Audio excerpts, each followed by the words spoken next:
thank you so much.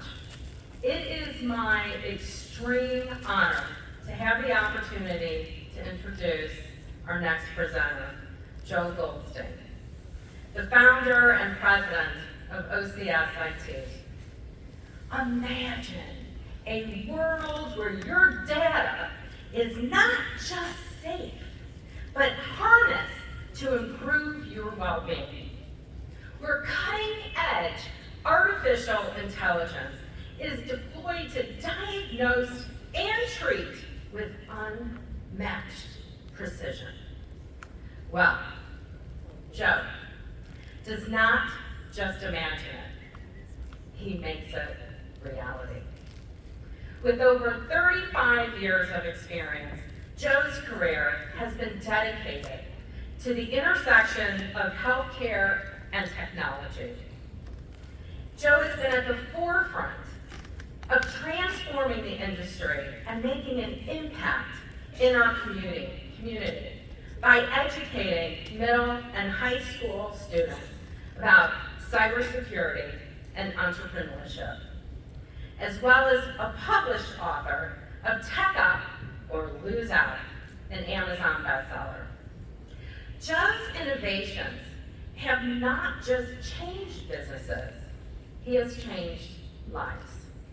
His dedication and contributions have not only raised the bar, but set new standards, making him a driving force in the cybersecurity industry and a true champion of privacy and security. A California native with his beautiful and supportive wife by his side and 3 children, we are blessed to have Joe with us on the Florida West Coast for helping to make technology a playground of possibilities and a smarter future.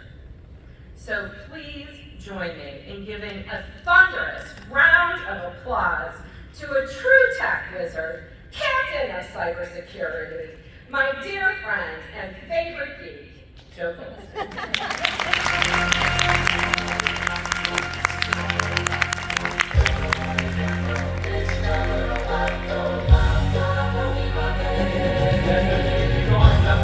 Thank you, Karen. I called Karen a couple of days ago and asked her if she'd be so kind to do my introduction. We've been friends for 3 years since I moved here. I am so happy that she did it for me. Well, we are going to talk about probably the biggest, most talked about subject of 2023, AI. It has just exploded since November of last year. A little bit about me. Karen did a great job. And this slide really isn't for me to tell you about me. This slide is about the picture. That picture was not taken of me.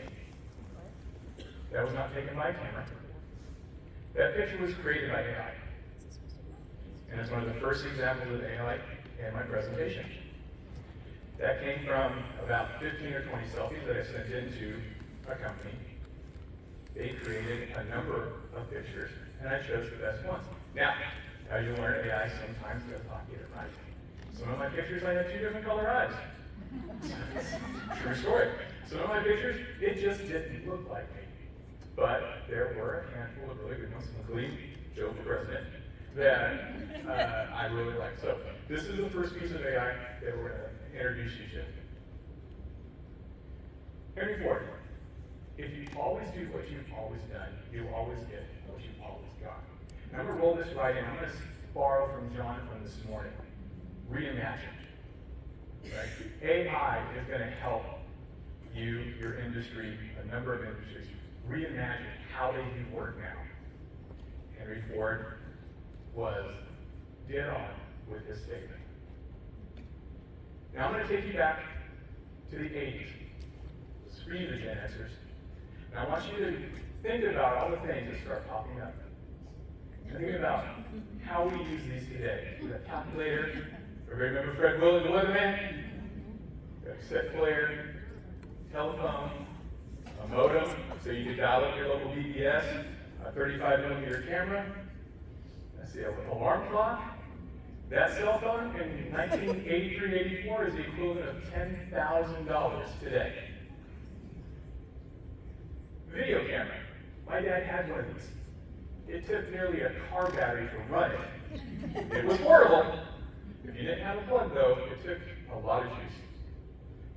A TV with turn dials, a flashlight, a Walkman, a video game, and the remote control.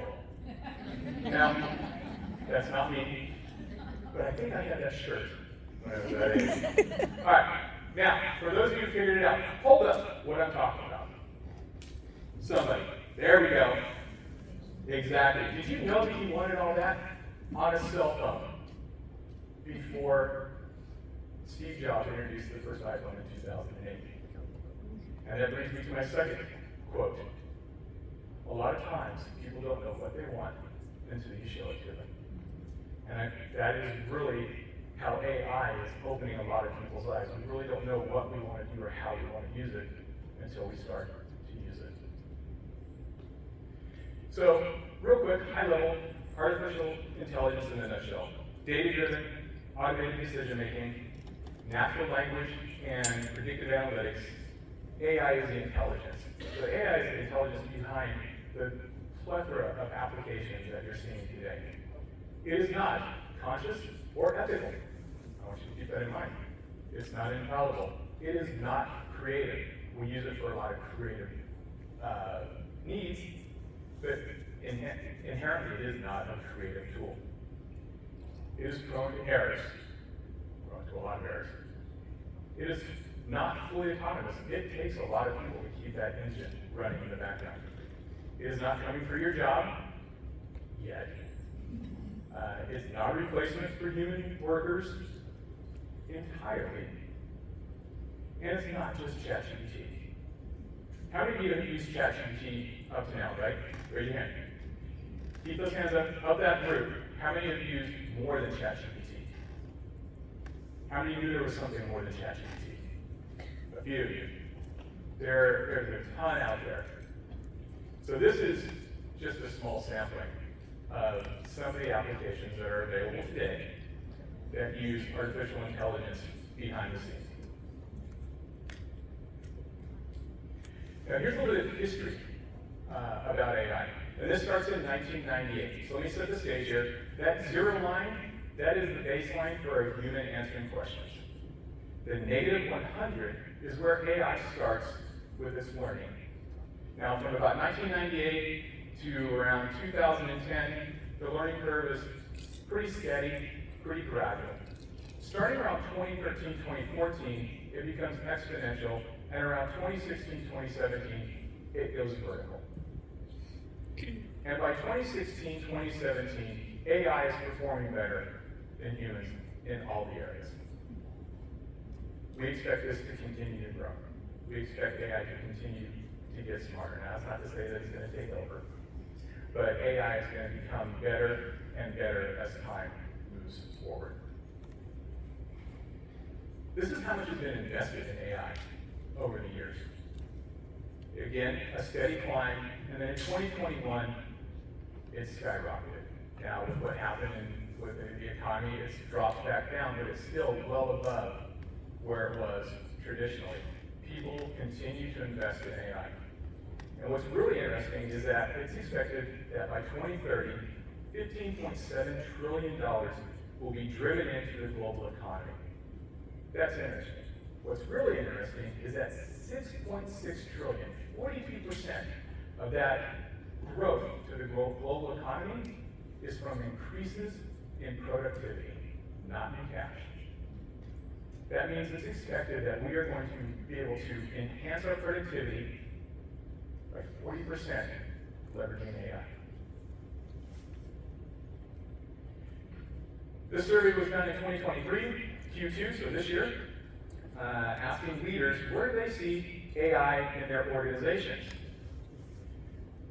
1 in 6 said that in the next 12 months, maybe AI will replace a job. Go out 3 years, that number jumps to 3 in 4 in just a mere 36 months, thinking that corporate leaders believe that AI is going to start replacing people in their roles. That's huge. So this is from a SHRM survey. I believe it was February 2022. And a year and a half ago, the survey said that 1 in 4 were using automation in their recruitment process.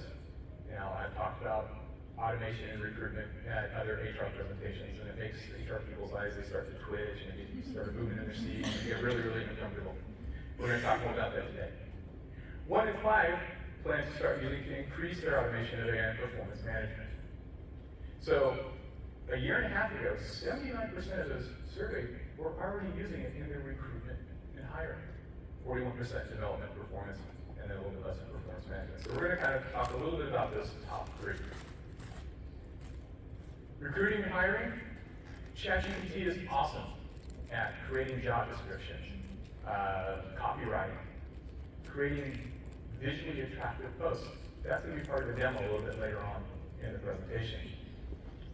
Interviewing, CV screening, coordinating candidate schedules, scheduling appointments, and then using AI for first interviews.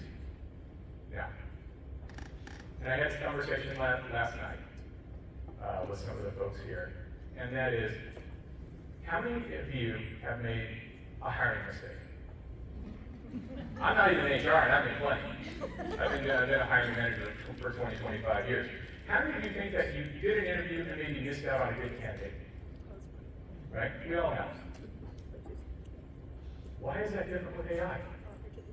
The main argument that I get when I talk about AI and recruiting is it may miss something. It's going to miss a good candidate. We already do that. What we would get back, in my experience, so 20 years ago, I would have a stack of resumes come in from our HR department. 100, 125, and a team of 5 senior managers would go through this stack, sift through it. If they were really, really bad, we'd put them on the wall of shame. Otherwise, we would split them up, and maybe 5 phone screens out of that stack of 100 to 125. Out of those 5 phone screens, we might get 1, maybe 2 interviews to come in. That is a lot of time and a lot of energy invested in the initial process of finding candidates coming in through the door. If we could streamline that, by 40%, how much time would that give you back? Keeping that in mind, let me set up this next slide. Some of you might have seen this, but I still love this. So about 5 years ago, the CEO of Google stood on stage and demonstrated some of his AI's capability. And what we're going to see is Google AI has been asked to make a hair appointment. Google AI is going to call the salon, talk to a real person, and here's how it goes. So how can I help you? Hi, I'm calling to book a woman's haircut for a client. I'm looking for something on May 3rd. Sure, give me 1 second. Love that part. Sure, what time are you looking for around? At 12 p.m. We do not have a 12 p.m. available. The closest we have to that is a 1:15. Do you have anything between 10 a.m. and 12 p.m.? Depending on what service she would like, what service is she looking for? Just a woman's haircut for now. Okay, we have it 10 o'clock. 10 a.m. is fine. Okay, what's your first name? The first name is Lisa. Okay, perfect. So I will see Lisa at 10 o'clock on May 3rd. Okay, great. Thanks, great. Have a great day. Bye. Okay, that was 5 years ago. Who has seen that video before? A few of you. All right, for those of you, was that impressive? That was 5 years ago. The AI didn't stumble when the time wasn't available. The AI didn't stumble when it asked what type of hair appointment, what type of style does it want. It was a fluid conversation, and right? That put, humanity into the conversation. And it's getting close, that was 5 years ago. It's getting closer and closer to, we used to be able to say, believe what you see, believe what you hear. that is starting to go away with a lot of the technology that's coming. So let's get ahead. So this next one is from 4 years ago, and it goes directly to interviewing. And this is a report done by the Wall Street Journal. Hello, my name is Vera, and I'm a robot. And what's your name? Hi, my name is Jason Bellini. This is Vera, a robot that does job interviews. What are the 3 top important tips for a salesperson? She's done 10,000 of them and counting. Congratulations. We chose you as one of the best candidates for a sales representative. What looks like the future is already a reality. Hiring is undergoing a revolution. Almost all Fortune 500 companies now use some form of automation. She keeps winking at me, and then rolling her eyes at me. But many companies are also trying to look under the hood of job applicants and assess them in completely new ways. All right. Is that creepy? Yeah. Little creepy. So those dots and the lines that you see is AI watching their facial expression. So when AI is doing an interview, it's not just listening to what your candidate is saying. It's watching their eyes. It's watching their expressions. It's watching their lips. It's watching their eyebrows. It's reading all this information and taking this in and making a determination about that interview. Now, you can feel many different ways about this. You can feel, maybe this is really good. We already do different tests, right? We have colors and all sorts of different types of personality tests that people take. This is much different.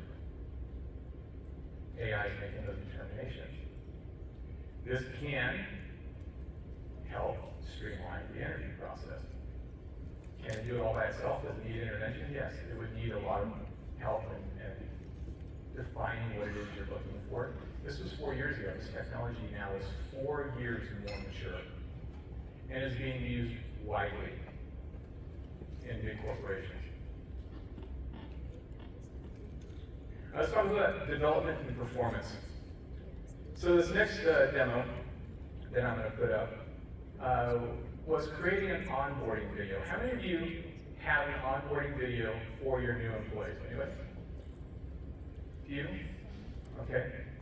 So what if you could create an onboarding video that talked about your values and what your company stood for and their role within the company? What if you could create something like that, I don't know, in an hour? Would that be something that would be interesting? What if you could do it in 10 minutes?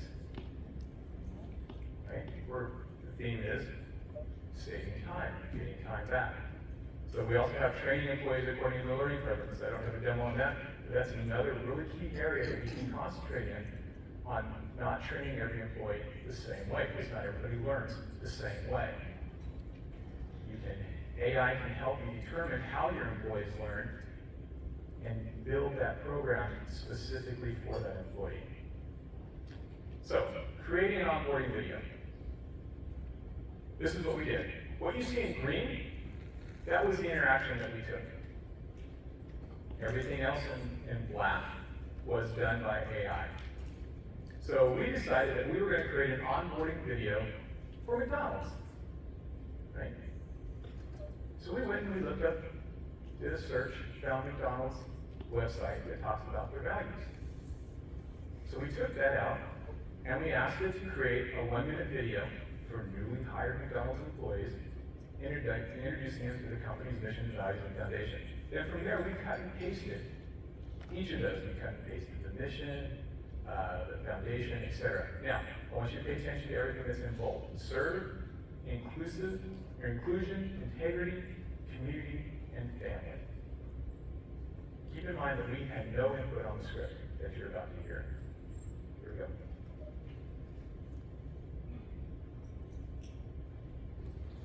Welcome to the McDonald's family, a place where delicious, feel-good moments are made easy for everyone. Our mission, the heart of everything we do, is to serve you with a smile and a side of fries. Our values, they're the backbone of our brand. We serve with passion, ensuring every customer leaves with a smile. Inclusion is our mantra because here everyone belongs. Integrity is the secret sauce in our recipe, ensuring we do right by our customers, our staff, and our communities. Speaking of community, we're not just a business, we're a family. And family, that's you, our team, the people who make the magic happen. Our foundation is built on running great restaurants. But we're not just about the here and now. We're committed to empowering our people, to nurturing talent and fostering growth. We're always looking to get faster, more innovative, more efficient at solving problems for our customers and our people. So welcome to the McDonald's family. We're glad you're here. Let's make some delicious feel-good moments together. What do you think? That entire video took less than 10 minutes. 0 editing. Could probably run it for McDonald's for a new employee, and it would probably fly. Right? So let's review. I said let's listen for serve, inclusion, integrity, community, and family. Who heard those in the video? Little boy eating fries. All the McDonald's branding. Did you notice that was McDonald's worldwide? We didn't do anything to find that video. None of the B-roll, none of the stock pictures, and that was free. That's why you can see the watermarks. You can pay for it, get the watermarks taken out. So is this a tool that might be useful in your organization? Something, maybe it's not an onboarding video, maybe it's a training video. Maybe it's some other type of video that you would like to do. And you don't have to hire a photographer, a scriptwriter, a director. You don't have to spend hours shooting and reshooting. Now, is it you're going to get a professional output that you would get with all that? No. But, depending on where you are in your corporate maturity, if you're just getting started and you need something like this is a really good option. And it did it really well. The script creation, it amazes me. I work with AI every day. How it pulled together that script and how well it made it user. And if you notice, it was exactly 60 seconds. Interesting? Yeah. Cool? All right. Development and performance. Now we're going to get into a little bit of the big brother stuff. Okay? Monitoring and reviewing employees' activity, creating reports, talking about performance data. So the next video I'm going to show you has no sound. But when I found this, I really found it intriguing, not only the technology they were using, but what they were watching, because they weren't just watching the employees anymore. In this next video, they're also watching the customers. So this is a coffee shop. And I'm not sure where it is, but I have validated this is a legitimate video. It wasn't created. And, well, let's just play it, and I'll kind of talk through what it's doing. All those blue squares, those are the employees. And then you see the little squiggly lines. It's tracking their movement, tracking how they're moving throughout the store. It also is tracking how many cups of coffee they have served during their shift. I'm going to assume it's during their shift. And it's showing who's moving, and you can tell the ones that are kind of standing in one place. And then you have the customers. The customers are in green. The customers at the counter, they've been there for approximately an hour and 15 minutes. Customers along the wall, some have been there for 5, some have been there for 15 minutes. But the one I want to call attention to is the one at the very bottom of the screen that says 25 minutes. And I want you to look at the share on just next to it. That could easily be mistaken for a person. I believe it's a jacket. But the AI is not identifying that as a person. It's smart enough to know that it's not a person. So, is this something that makes you uncomfortable from an HR perspective? I'm able to tell how well my employees are doing. I'm able to tell how productive they are. I can even tell if I have a good table flip time. Maybe I play different music at different parts of the day and see how that affects people sitting and waiting around in my restaurant. Who thinks that going to a restaurant that's full is better than going to a restaurant that's empty? You see an empty parking lot at a restaurant, does that give you like a really good feeling as you're walking in there to go get their food? Me either. Right? So, just because the restaurant's full doesn't necessarily mean you're turning people away. Some people like to see that the restaurant is full. Let's talk about some of the benefits. Staff control, real-time monitoring, customer monitoring, like we just spoke about, analyzing their behavior and how that can help your business. Real-time notifications. So I have other examples of this that are a warehouse, and it identifies when somebody's not wearing their reflective vest, or they're not wearing their hard hat, or they're reaching above their head and doing an unhealthy lift. Imagine being able to get real-time notifications on that to help keep your insurance costs down. Detailed reporting. AI has the ability to take all this data that it collects from all that video and tell you what's happened in your shop while it's been, during the day. All legitimate, really good information to have as a business owner. So, is it an opportunity or is it an obstacle? Trust versus surveillance. How many of you think that this is surveillance, undue surveillance of staff? Wow, not very many. Okay, I expected more. How many think that this is a legitimate tool that can be used to help keep staff honest? Okay, a few more. Awesome. Let me ask you this, is it ethical? See, now you're getting uncomfortable. Right? I start hitting the ethics button and people start getting uncomfortable. We take it one step further. Should I use the AI information to take a corrective action? How does that get you in charge? AI experience. I'm not just looking at the employees, I'm also looking at the customer. Can I improve both of their experiences? So nobody in the room has ever had a slacker on their team, right? No? Okay. What happens when the slacker leaves or is removed? What happens to morale? Skyrockets, right? Okay. How quickly can you identify somebody who's not pulling their weight in an environment like this? Take the corrective action, whatever that action might be, so you can keep that morale high. What are the risks of micromanagement? Big brother. Does that cross the line? And then we get to humanity and fairness. How do we balance the efficiency and the information that we can derive from AI and balance it with the employee well-being and inclusiveness? I don't know, I don't do HR, but I have a feeling you guys are just like, you're turning in your head right now.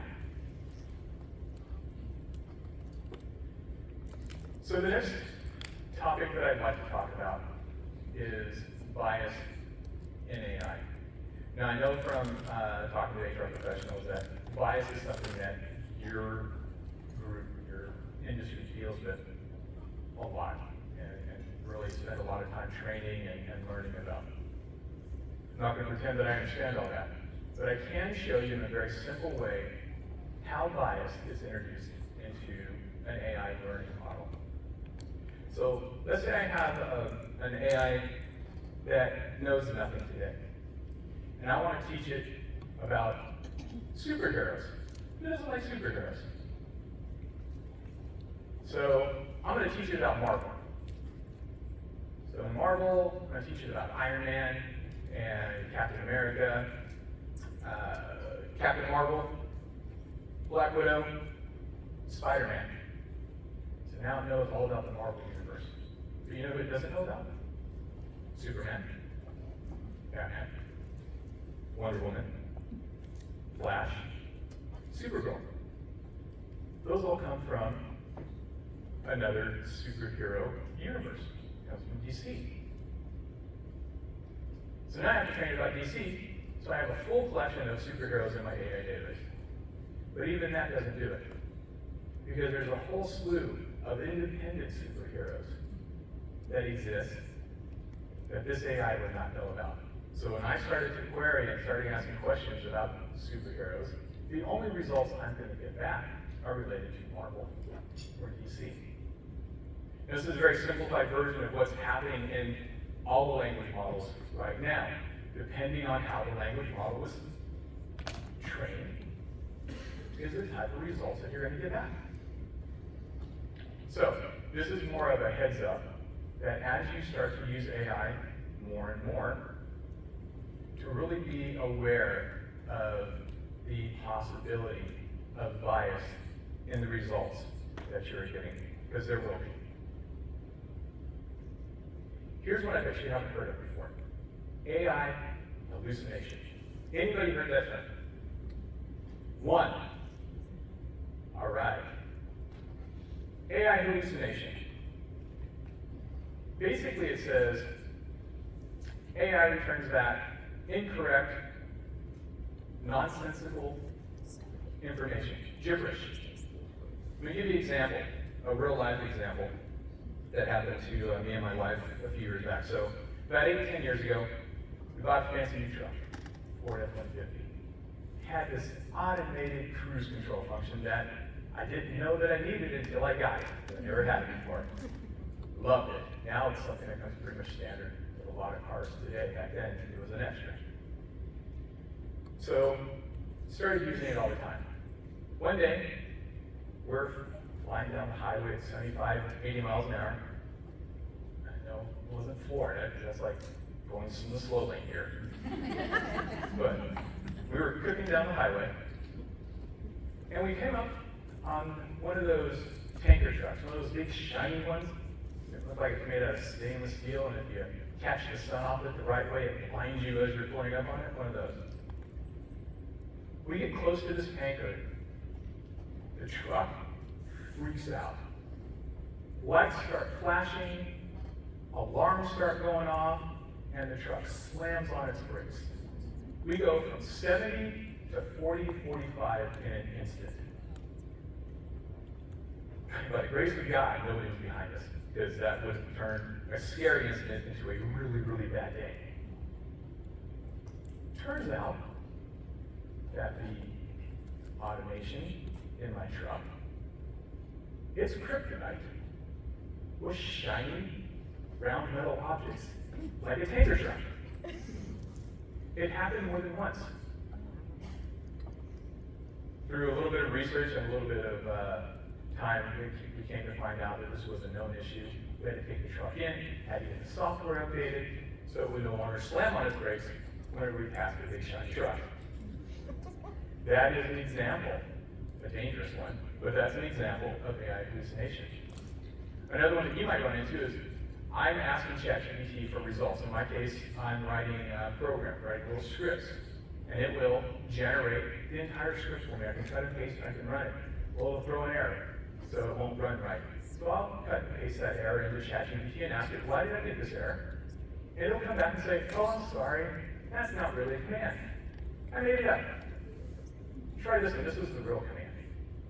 So even with the information that it gives us, the knowledge that it has fully, it will still make some pretty significant mistakes and return just bad information. The last one down there, fake news generation, that really is a big side effect of how it's turned. Kind of like bad information in, bad information. All right, so for those of you who use ChatGPT, do you treat it like a Google search, or do you treat it like a conversation? I'm here to tell you, you can't treat it like a Google search. It won't work very well.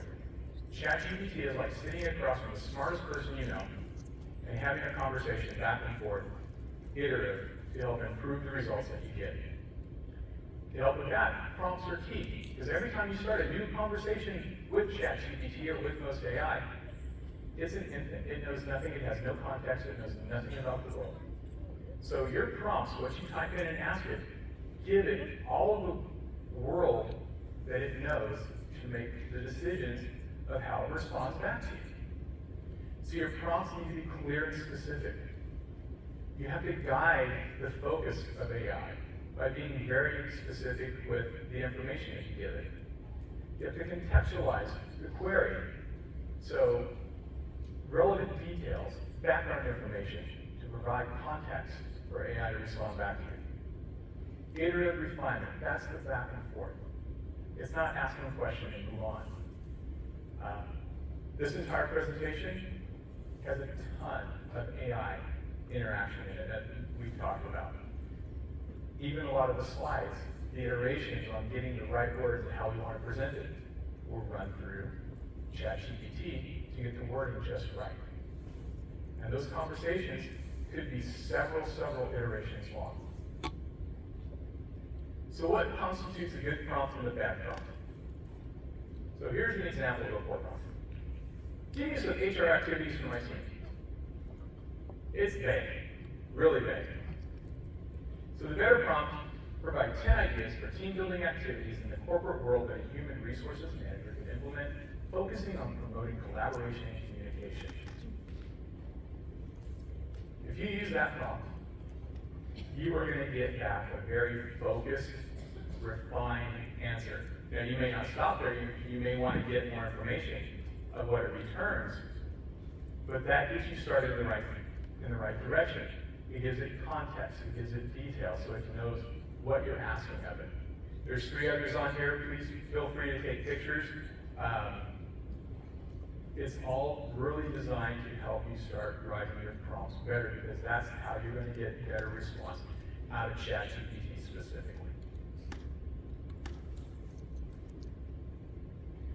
Okay, demo time. Now, this is new to me. I've always done demos live on a keyboard, and I've had issues with internet, and Joe can't type, and all sorts of other things. So today we're going to demo, we pre-recorded the demo, I'm going to walk you guys through it, and we're going to stack 3 different AI technologies together. And our goal is to create a social media post announcing a new administrative assistant for the CEO of a $5 million company. And we're going to post this on LinkedIn. We're going to start by using ChatGPT. We're going to give it the right context in its prompt. Then we're going to ask ChatGPT to give us a prompt to create an image. We're going to use Midjourney for that image. Midjourney is an AI tool that we use all the time now, and it creates images based on the prompts that you provided. So not only are we going to get a prompt from ChatGPT, we're going to tell ChatGPT how it should interact with Midjourney. We're going to give it context and the syntax that it needs to communicate with Midjourney properly. We're going to take what we get from ChatGPT, we're going to put that into Midjourney. Midjourney is going to create an image for us. Now that can also be iterative. We're going to choose the first one of this just for time. But that's an iterative process also. We can choose one of the 4. We can choose one and say, do some different stuff with that one. Or we can change our prompt and have it give us 4 whole new different pictures. And once we get our pictures, we're going to flip over to Plannable. Plannable is a tool that we use now every day and helps us with our social media posts. We can upload the picture that we have. We're going to put in a line that says, here's the type of post that we want. Plannable is actually going to create the text for the post, and then we're going to schedule the post to go up on LinkedIn. Sound like fun? All right, here we go. First slide. So here's our prompt for ChatGPT for this position. I want to demonstrate how AI can assist an HR professional in recruiting a new position. In this example, we are recruiting for an administrative assistant to the CEO of a $5 million a year company. We need to create a job description that can be posted on job boards and engaging social media posts for Instagram and Facebook, and a custom image to go along with the social media post. So that's what we're asking ChatGPT for. So once you guys get your picture, let me go ahead and hit play, and it's going to start scrolling. All good? In a second.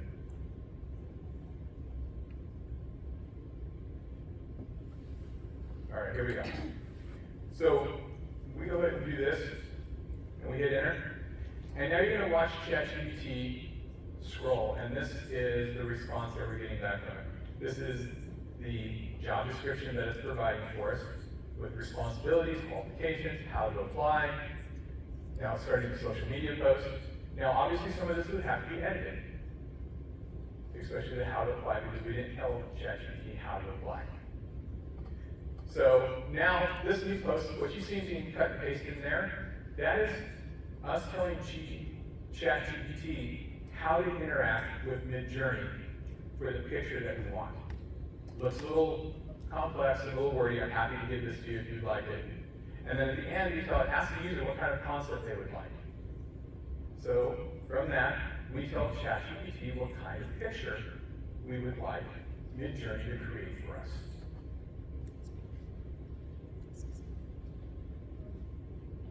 My marketing guy has a little typing issue, so.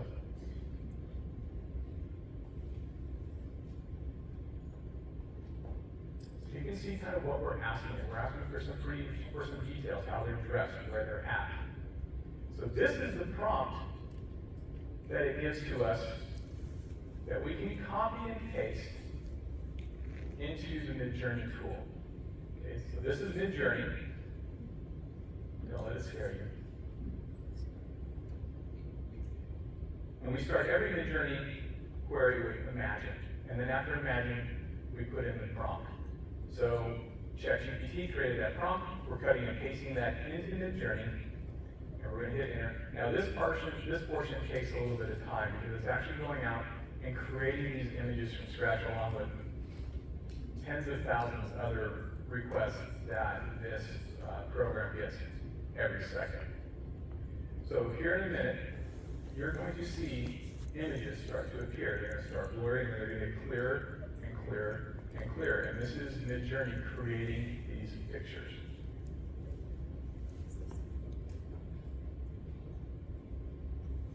Now, I'm going to point out something. Who sees the bias in this? When it comes up. What bias do we have in this? All women. They're all women. Right? I can tell you that every time I've run this query, not a single time has it been a man. So we like one of those pictures, we wanted to enhance it, so that's what he's doing now. He picked the top left one. He's getting ready to ask Midjourney to make a little bit of a change to it. Her hand's a little bit messed up. That really doesn't look much like a cell phone, and the laptop's cut in half. So that's not the best picture. So now we're gonna enhance that picture to make it a little bit better, a little more realistic.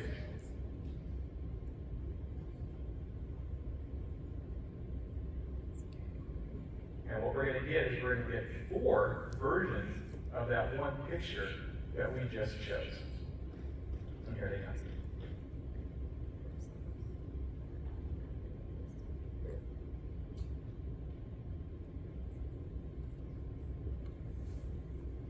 You can see they all look kind of similar now. They kind of look like what we started with in that one top left picture. And out of these, we're going to choose, I believe it's the top right one when we're all said and done. So our take on this is this was the assistant working with her CEO. Yeah, he's a man. Uh-huh. It's a man, Nice. but the man is not the assistant.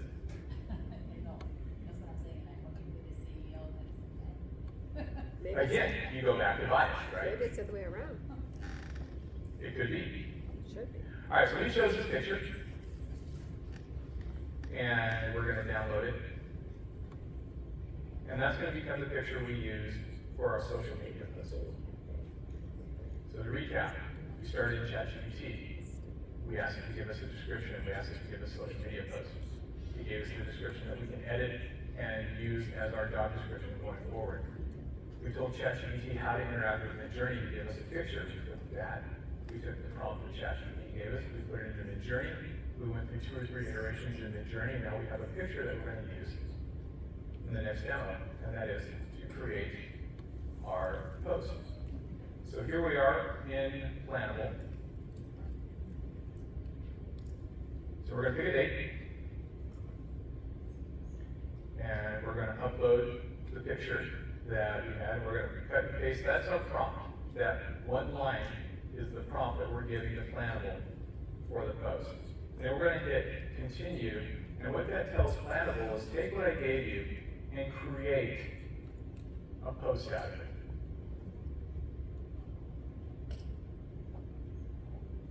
As you can see now, it's creating that post for us.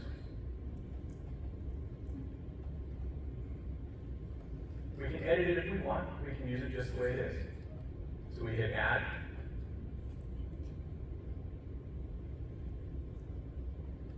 We're going to schedule it.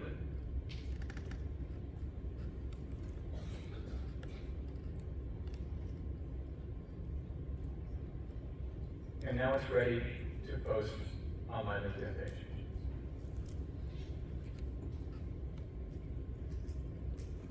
So, who thinks that they can use this in their business? Right? Who likes writing job descriptions? Right? Nobody likes writing. I hate writing job descriptions. What about writing job descriptions about things that you don't really know about? That's even worse, right? What if you could take that pit that you get in your stomach every time you need to do that and use AI to create that job description? Or at least get you far enough down the path in that job description, you can send it to the hiring manager and say, hey, make a few refinements on this and send it back. What if you take that to help make your social media posts or your posts on Indeed or whatever platform you use to recruit?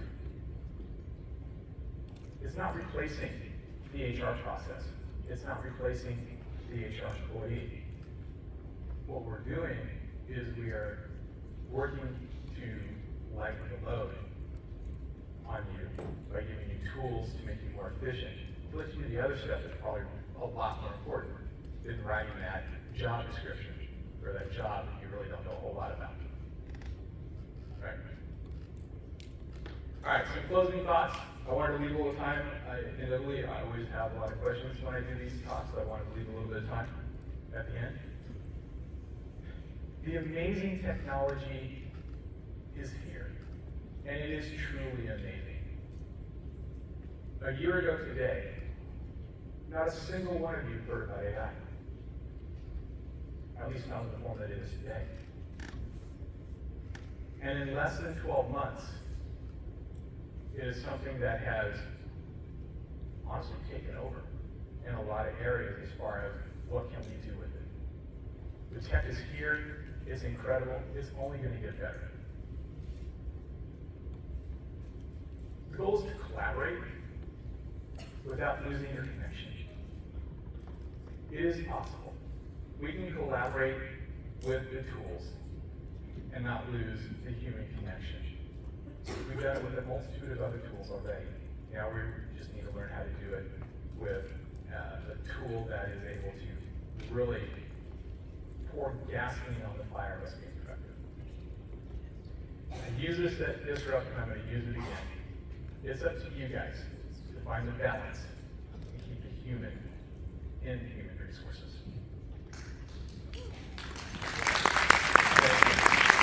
So, I believe we have a couple of mics in the back if you would like to ask questions. If you want to stand up and ask, I'm happy to answer as well. We got one coming. Can you hear me? I can. So you had succession planning up there as a possible application for this, and I was wondering what AI apps do you like for succession planning? At the end of this, I have a list of apps. I don't know if Succession is one of the apps. That would be very, very, very specific to your industry, to your organization. I can definitely go out and do some research. If you want to give me your card, I can find something and maybe get you an app that might be usable for that. Yes, ma'am. Hi, so I would have loved for you to be on the panel with all the lawyers. AI. My second job. Yeah, AI, like case law for employment issues. Like obviously we talked about visual tracking and monitoring and bias and things like that. But as far as like who gets sued and what HR professionals have to defend, as far as algorithms and things like that, it's just from today's talk, AI is an invisible thing that I don't know if I can defend. Or, because again, it's like a contractor or it's a vendor we use. We aren't actually designing the algorithms. So as HR professionals who have to defend the company, is there existing best practices, case law, on how people are sort of maneuvering this area legally in the real world? So it is so new. I'm gonna go out on a limb and say probably not. What I can tell you is that every AI engine will tell you do not put confidential data into ChatGPT. It is not designed for that. Once it gets to the point, and there are some instances of it now, where the AI engine is owned by the company, and the company is the one training the AI engine with their information, then that might be an appropriate time to use confidential information.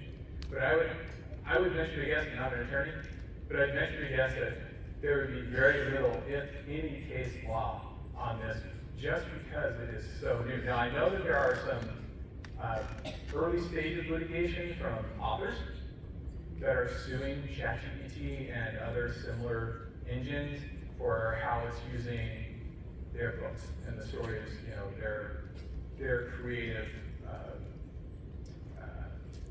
items.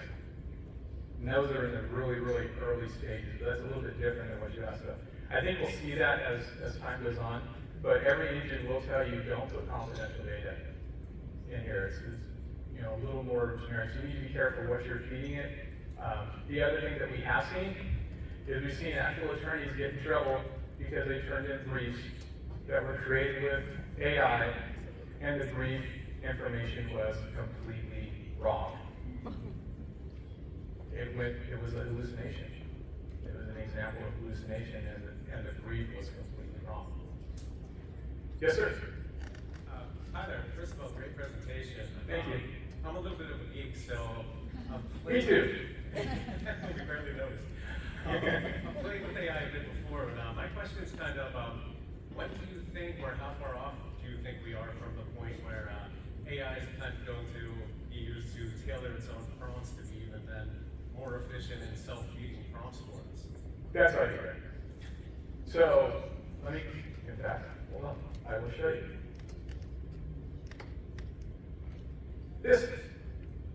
I didn't make this up. I asked ChatGPT, what makes a good prompt? What makes a bad prompt? So I created a prompt that I had made, and I pasted it in and said, is this a good prompt or a bad prompt? And if it came back and said, this is a good prompt, I said, give me an example of a bad prompt. And that's what I put in here. If it said it was a bad prompt, I said, give me an example of a better prompt. And it would give me a better prompt. The prompt we put in for Mid-Journey, that was actually that as well. We asked ChatGPT to create the prompt for Mid-Journey. So if you ask ChatGPT to help you make a good prompt, it will. And it knows what it wants. If you get a little bit of context, it will definitely help you improve your prompts. That's a great question. Yes, sir. Yes, I'm not an attorney, but I played one on TV. I think I saw you a little bit earlier, didn't I? Yeah, no. Well, I'm the only one who stuck around. Everybody else has a job. So, I did want to mention that from the purpose of the EEOC, they have actually brought some actions against and brought charges and started to talk about litigation regarding the use of artificial intelligence, particularly for hiring purposes, and particularly with regard to age. They were finding that a lot of the prompts that were being used were basically excluding older individuals as a group, so that it went to basically being a disparate treatment lawsuit as opposed to intentional discrimination. So there are two types. You can actually not really willfully intend to violate the law, but you have the effect of actually discriminating by excluding everybody. So you do have to be very careful, write your prompts better than poor there. So it is very useful, be helpful, but the law has started to develop in that area. So I have a question for you. In those cases, how is that different from humans making the same mistakes? That's the point is that they're not differentiating it. They're essentially saying if you use a technology, just like if you use anything else, if you use the technology to select candidates and it has the effect of excluding the certain individuals, certain groups, certain things, out of it, then you just have to be careful with it and know that it can exclude it. But usually with people, the person who's making that decision knows. So you've got to be careful when you use a backdoor way that you know that it's, if you start looking through all of your things and everybody's 26 years old, then maybe you should, reconsider on that, so. That's awesome, and it's really good. Thank you for bringing that up. I would think that if that was happening, the people who were responsible for running that AI and getting that information really should be making adjustments, which is possible. Remember I said earlier that AI is not run, it doesn't run all by itself. It needs people to help it. It needs people to make those adjustments, and there should be somebody behind the scenes if this is what they're running into that is making those adjustments so we don't have everybody being 26 years old that's applying for the job. Right. Yes, ma'am? Hi, I wanted to know if there was the same tools and or bias information when you're talking about other countries as well as the use of these for translation. So translating from, say, English to French, if there's a bias? Well, I guess when we were talking about the gender bias example you had, for example, so are the tools more biased in different countries and cultures? The other is, ChatGPT, is that being used universally in other countries, especially if a company has locations in other countries? Okay. That's a good question that I may not have a great answer to. I would say that however whatever bias it's going to have is going to be based on how it was trained. So if you have an AI engine that was trained in the country that it's being used, the bias it's going to have is going to be based on the information that's been fed into it from that country. If you are using ChatGPT that's based here in America, basically, and here in France, and asking questions, you're probably going to get American slanted answers and potentially biased. Because it's all about how it's trained. It's all about what it does. Because it has, remember, it has no context outside of what it's been told. This might be a bit of a confused question, but the direct question is, how does this affect search engine optimization?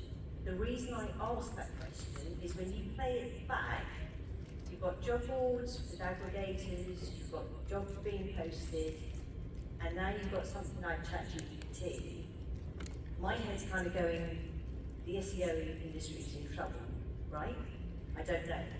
But how we look for jobs as job seekers is going to change fundamentally because of this. And it's something that goes through my mind, and I'd love your views on that. Sure. So I don't think that what we did would mess with SEO. Now, can you put in prompts into ChatGPT to help you build better SEO into your website and give you insights into that black magic art that is SEO? Because that's really what it is. It's always changing. Yes, it can help you build better SEO into your content.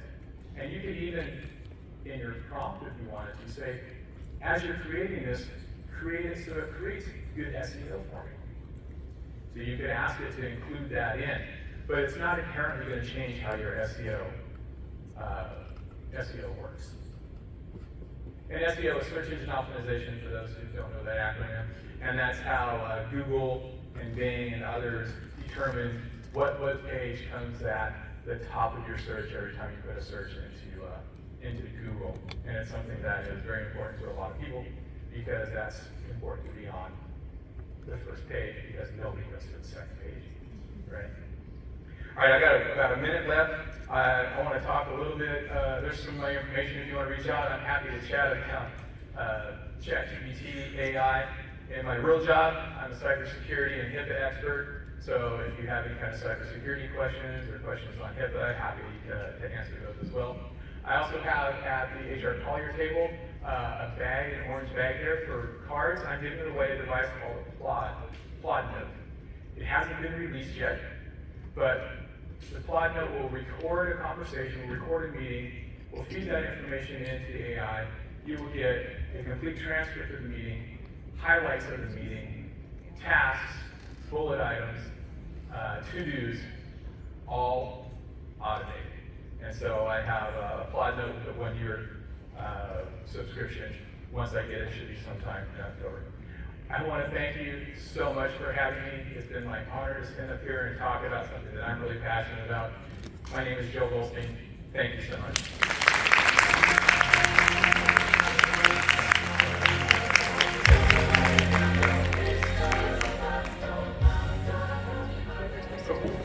This topic was so current and so